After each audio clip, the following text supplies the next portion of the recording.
I'm pretty excited about what the youth are going to share with you guys this morning. So we got back last Saturday night at like 7:30 after our Chick-fil-A run. We needed to get back here. And on the trip, I'll just give you an idea of who all went, and then I'll have a couple of the students come up and share what is PowerPoint going. But so Krista Wright went with me, as well as the girls were Addie, Emmy, and Lindsay. And then for the guys that went, there was 5, Gannon, Trent, Jaden, Isaiah, and Andrew. Just so you have an idea. And also on the trip were some students from Be to Live from Northern California. So if you see some pictures, you're like, I don't recognize that person. That's okay. You probably haven't met them, so you shouldn't recognize them. So I invite the people that are speaking this morning, Trent, Emmy, and Gannon, to come up as the PowerPoint goes. And they'll share kind of from their experiences. And then we'll open the word together. It's your life. So my name is Trent Hartledge. I've been going to Encounter for about 5 years now, and this is my second mission trip with Encounter. So I just want to give a brief overview and some highlights from the trip. So the first thing I'd like to highlight is that the organization we worked with, like they mentioned, was Be to Live, and essentially what they do is they take a bunch of kids from California who need service hours for school, and they take them down to Mexico and do a service trip, which we essentially would call a mission trip. These kids aren't necessarily there for the same reasons, but they are there to work hard and serve the people of Mexico. So for our group, we were essentially there for 2 reasons. We were there to serve the people of Mexico. We were also there to evangelize and to just build strong relationships with these kids from California. I would like to confidently say that we definitely made an impact in some of these kids' lives. I specifically remember seeing one kid who at the beginning of the week wasn't necessarily happy to be there, made some not so great comments, said some not so great words.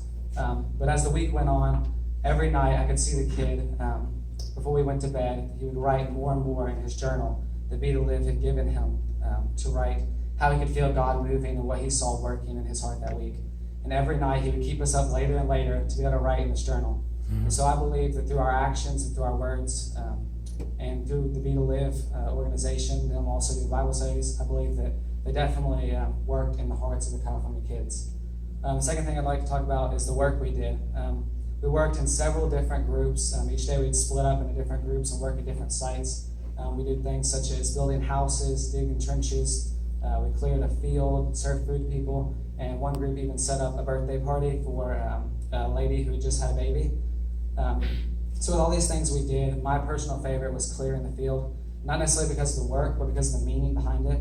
As far as the work goes, essentially what we did was we cleared a huge portion of a field, which if you know anything about Mexico, it's a bunch of pokey plants and rocks. And so we cleared that basically down to dirt. So the meaning behind this field is owned by a lady named Vicky, and she acquired this land from her mother.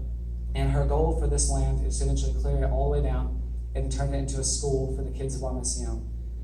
Vicky is a recovering drug addict. She struggled with that for most of her life and had a very rough upbringing. Eventually she ended up accepting Christ, and now she's dedicated her life to serving the kids of La Misión and giving them the proper upbringing that she didn't have.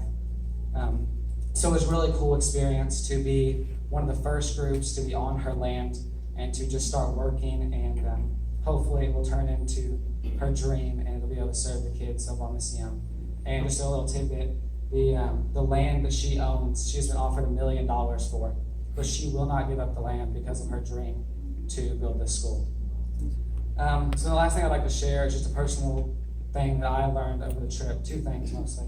One thing is that these people in Mexico, they have hardly anything. They're extremely poor. They deal with not a lot of food, no water, and even the water they have is nasty. We couldn't drink their water.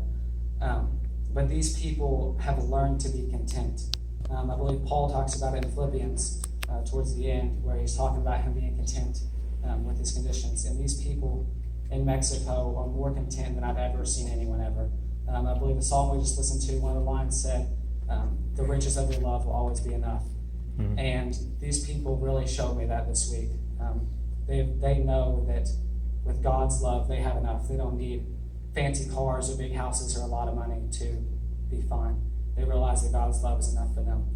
And then the other thing I just really realized that some of the things that we may have thought before going on this trip about Mexico or about the people there weren't necessarily true.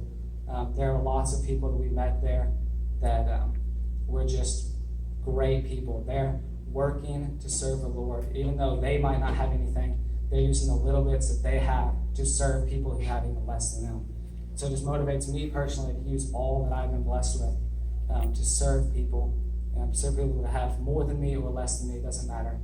Everyone deserves to be served, and everyone should serve. And lastly, I'd just like to thank everyone that donated to the trip. It definitely would not have been possible without you. And I know personally I would not have been able to go without the donations. So I just really thank everyone who donated to our trip.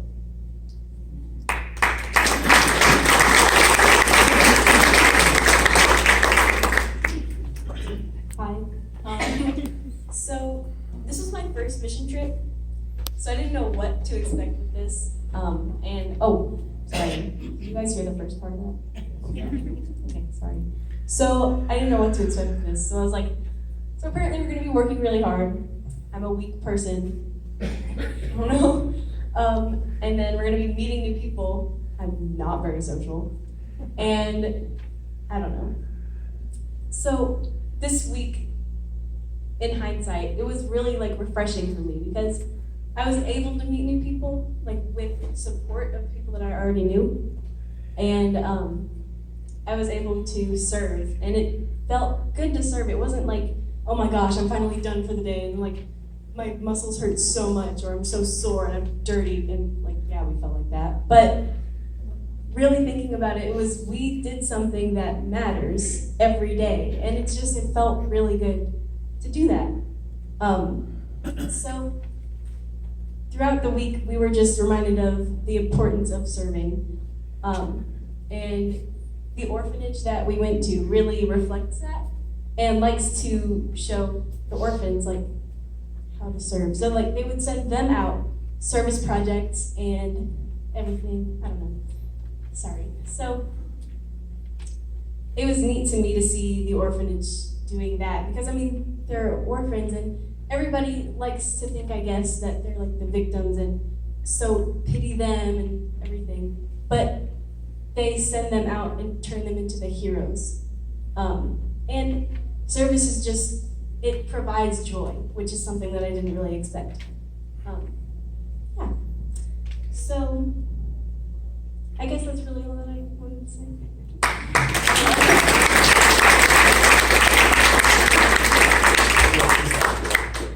So, my name's Dan Beverly. I also work on the trip. I just wanted to talk about one of the service projects that we did on Wednesday and Thursday of that week. We went to a man named Sal, what was going to eventually be his house. We just helped with construction there. So some of the jobs we did was we moved bricks into like piles so that they could use them on the wall. And we also dug trenches, like Trent said, in order to so they could lay the foundation for the walls that were going to be built. Part of his story was that he's a recovering drug addict as well.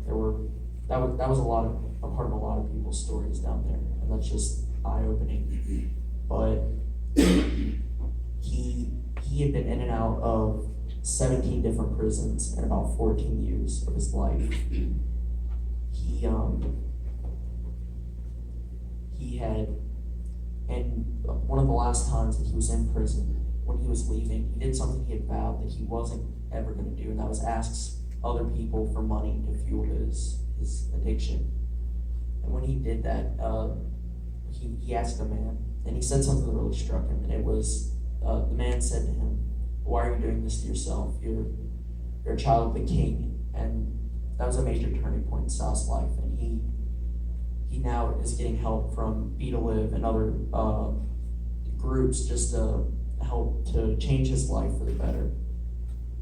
And it's really eye-opening, and I think that if anyone in here is like planning on going on a trip like this, that they should definitely pursue that, because there are multiple ways that it affects you. It's not only with the service and just helping other people, but it's also, if you go with a group, just being able to get to know other people and to be able to see the work in their lives. Like Trent said,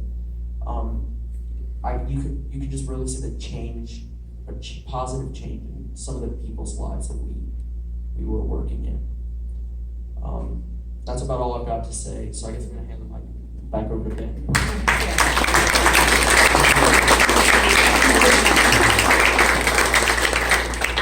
Thank you guys for sharing. That was just part of some of the stories that the students encountered, or part of, on the trip there with Vita Live. And just connecting some of these students' experiences to a passage this morning. We're going to be looking at Matthew 20. You don't need to turn there quite yet, just to give you a heads up where we're going with this. But I do want to thank you on behalf of me and Krista and the youth. I thank you guys for your support. I know many of you guys check the blog throughout the week and were praying for us. And a lot of your financial support was what made this trip possible, and the encouraging words from the 3rd and 4th grade class wrote us letters, and the parents were encouraging. So we thank you guys for that.